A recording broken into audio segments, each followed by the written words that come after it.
Well, hey y'all.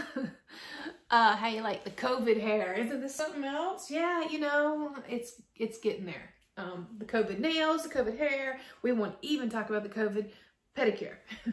But today I am going to introduce you to one of my favorite purchases I ever made for my kitchen, and that's the Instapot. If you guys don't have one, you need one. I talked several family members and several friends into getting one of these.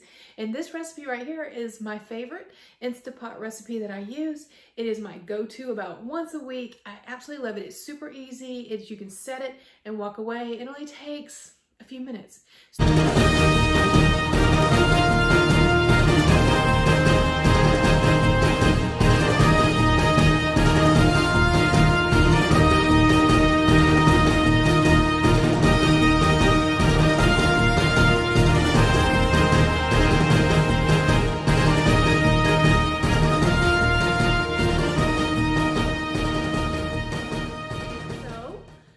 I'm just going to jump right on into this video so you can see kind of almost real time how fast it is. All right, so let's get started. First of all, like I said, the star of the show today is Mr. Instapot here. So why don't we get closer to him, because he's really who we want to watch tonight, right? Let's check him out. Come on. All right, there's my man. There's the Instapot.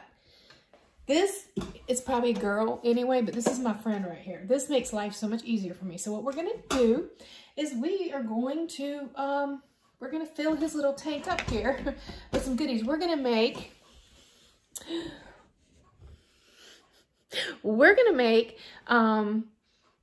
pasta with meatballs in just very few minutes. I mean, I think it's less than 30 minutes altogether.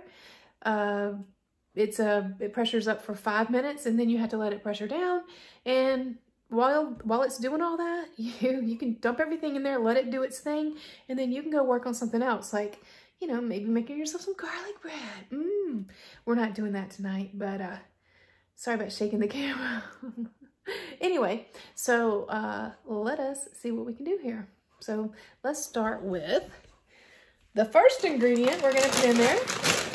I'm gonna put a half a bag of these bad boys. This is just Italian style meatballs. So I'm gonna put a half a bag of these in there.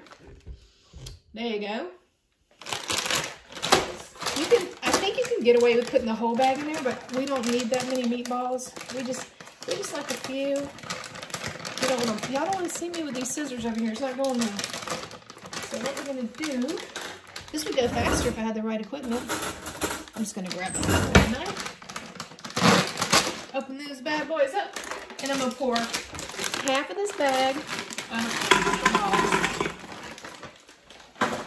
into the bottom. See that? There we go.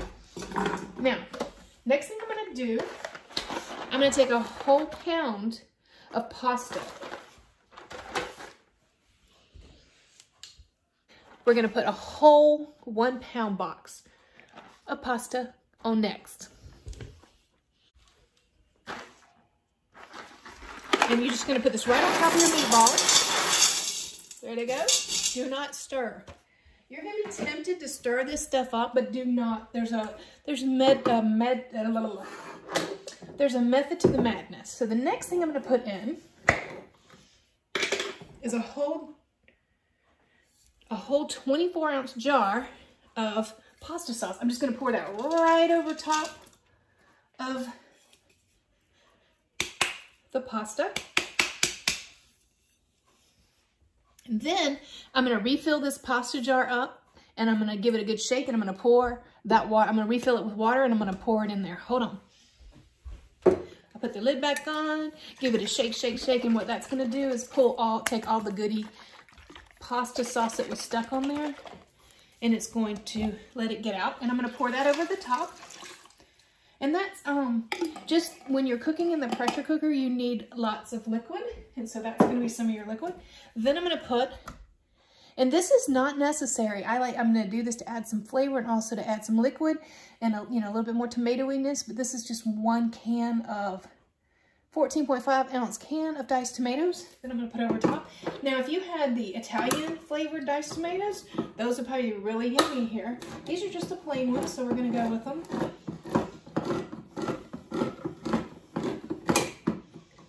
And I don't even have, see, this is with me not even having an electric can opener. So I'm just gonna pour that right over the top. And you can kind of get a look, get a peek. That's what it looks like. Do not stir this. There's no need to stir it. If you stir it, you're gonna mess it up. There's a reason why we put the stuff in this order. Now, if you wanted to, you could sprinkle some Italian seasoning or some garlic on top. I think our sauce has plenty of flavor in it. And you know, we don't really feel the need to doctor too much, but you could doctor to your taste. You're gonna put this lid on the top. Oops, and I always struggle with that, right? You hear that? Oh, I love that noise. Oh, it's already doing it. I was preheating my pot a little bit, so that's why I didn't want to open now. But I'm gonna, on the top, you have this little valve on the top, and it's venting on this side, sealing in the middle, and venting on that side. You always want to put it on sealing, which is the middle one. And then let's look at the little numbers. Now, there's a pasta button on here, I think it might be, but what I do is you're just gonna do a manual. So you're gonna hit the manual button here, and you're gonna use, hold on. I don't normally do this while filming. So what we're gonna do, oh, that's not what we're gonna do. So if you do that, don't panic. If you hit it too soon, I'm gonna back it up a little bit so you can see what I'm doing. You can actually just, that's the off button. Hit the manual button again, and then you're just gonna wanna use these buttons here to go down, and all we want is 5 minutes. Isn't that fantastic?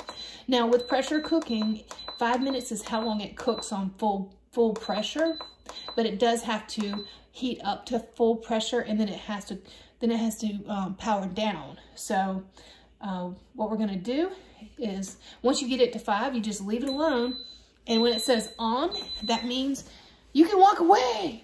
Isn't that fantastic? Me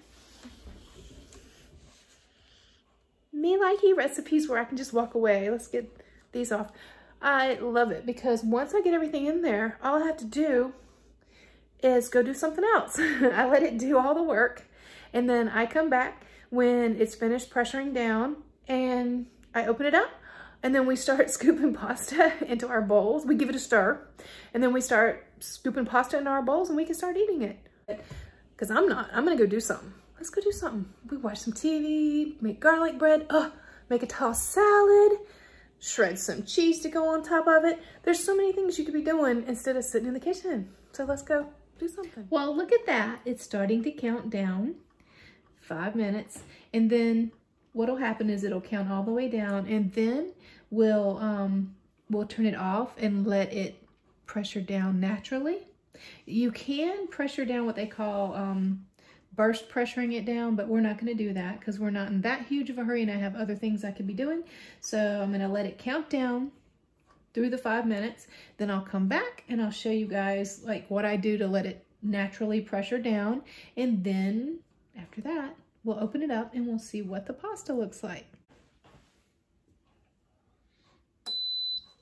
Okay, notice it has the L, and now it's going to start counting up.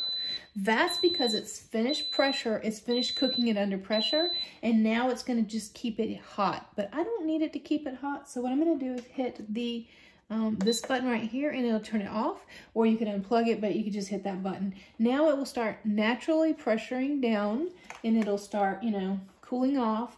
And when I know that I can, I'll show you. Let me show you something. See up here? When I do this, a lot of steam comes out, right? That's how to do a quick release. Whoops, it makes funny noises, doesn't it? Anyway, so what'll happen is, if you can notice, I can't open this. I can try, but it will not open. But that's a safety feature of this pressure cooker, is that if it's under pressure and it's very hot, it will not open. This will not turn, it will not open until all the pressure is off. So I'm going to give it a few minutes to naturally pressure down. And like I said, I can test it by looking to see if it'll open. And I can also do this, and as long as it's still making that noise and spewing steam everywhere, that means it's still pressuring down. Now, there is another method that you can do. You can do the quick release, which just means to flip that and let the steam just come out. If you're in a hurry, yes, you could do that, but I'm not in a big hurry. The other method that you can use besides natural is just to let a little bit of steam, just let a little bit out at a time, you know, let some out, give it a moment or two, let some more out, and just, you know, kind of help it pressure down. But to be honest with you, if you have other things you can do, like if you're making a salad, or if you are getting the garlic bread out of the oven, just let it naturally pressure down and it'll be fine for this recipe. So, and you'll check that on your Instapot recipes. You're going to look to see whether it says you do a natural release or if you can do a quick release. This one, you can do a quick release. It does spew a lot.